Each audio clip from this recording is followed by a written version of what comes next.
So I've just finished playing soccer and I don't have too much to say, but I wanted to get the video done when it's light and when I'm not wandering around streets looking like a weirdo. I wanted to talk briefly about Christian love and this idea that the Bible talks about of a kind of love, what I would call like a love beyond love. And what I mean by that, or what the Bible means by that, is we are called to love other people when our instincts are to not love other people. So that's a very high calling, that's a very high requirement, that's a very big ask of us, but it's what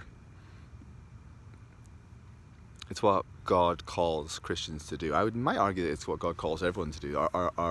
His value and his idea of humanity is so high, he calls us all to do this, which is to love others in new ways, in creative ways, in moments when we don't want to love them, when we feel that urge to hate, when we feel that urge to lash out, when we feel that urge for revenge, when we're annoyed, when we feel like we've been wronged, to train ourselves to kind of dig deep, to swallow hard, and to love in response to that. It's kind of love beyond love, because in my day, in my daily routine, things will happen where I get mad, and things will happen where I'm grateful, things will happen where I feel like I want to be kind to someone in response to their kindness, or things will happen where I want to like honk my horn, or I want to like lash out at someone who I feel has wronged me. And this love beyond love, the way I call it, this calling to love others, is very tangible. It's not an abstract sense of love.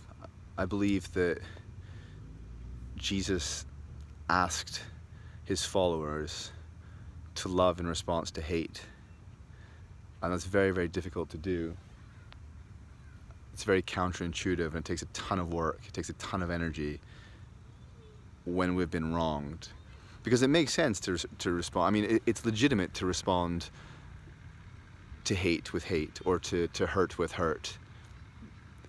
It feels legitimate. There's something inside us that tells us we have a reason to fight back when we've been wronged. But the call, or the message of Jesus, one of the messages of Jesus, is that that's going to lead to destruction. And real quick, there's a line in the Bible that says, you probably know it, an eye for an eye, tooth for a tooth. And this is the Old Testament, and this is this idea, and it was actually revolutionary. It was actually a revolutionary idea in the Old Testament. It sounds barbaric now, but the idea is, if somebody wronged someone back then, they could do like twice back as punishment. And the progressiveness of an eye for an eye was, no, you can't do whatever you want back. You can only do what happened to you back. It must be an equal response. And then Jesus says, I don't know my Bible very well, I'm sorry. I don't prep for these. So Jesus says, you've heard it said an eye for an eye, but now I say that's no longer the case. It's no longer an eye for an eye. Someone gouges out your eye, you're to respond in love. Think about that. Think about that. Think about how much strength that takes to do. And think about a world where when you're wronged, you respond in love. I've often thought, in fact I definitely think, that the opposite to violence is creativity. It's not peace, it's creativity. Because violence is an uncreative response to a situation. It's the easiest thing, and it's the most impulsive thing. But I do think it's not the best thing, it's not the right thing. It doesn't fulfill us. We don't fulfill our calling to be humans in its truest sense if we respond in violence. Now, there are certain situations where it gets tricky. So if I see someone getting beaten up, it's hard to be creative in that situation. It makes much more sense as a justice issue to go in and help a person being beaten up. 10% battery, crap. Let me wrap this up. But then that's where the creativity comes in. The opposite of violence is to be creative in solving these problems that's a solution other than violence.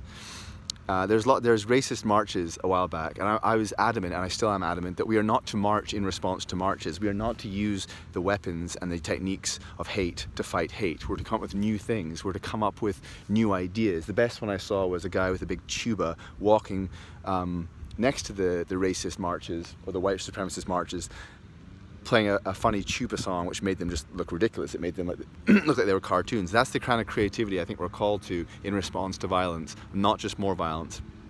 So in your day-to-day life, in my day-to-day life, I'm called, when I've been wronged, to dig deep, to rely on God, to be strong, and to respond in love. And I'm convinced that that's where I'm more fully human in my response, and it treats the other person more fully human by loving them. I got up at sunrise today. I'm gonna watch this video and probably deeply regret its chaotic nature, and I'll probably sum it up again tomorrow. I woke up at sunrise, stayed in bed, didn't really do much, struggling with this sleep thing. Still haven't spent any money other than the beer last night. Yeah, Lent's going okay. See you tomorrow.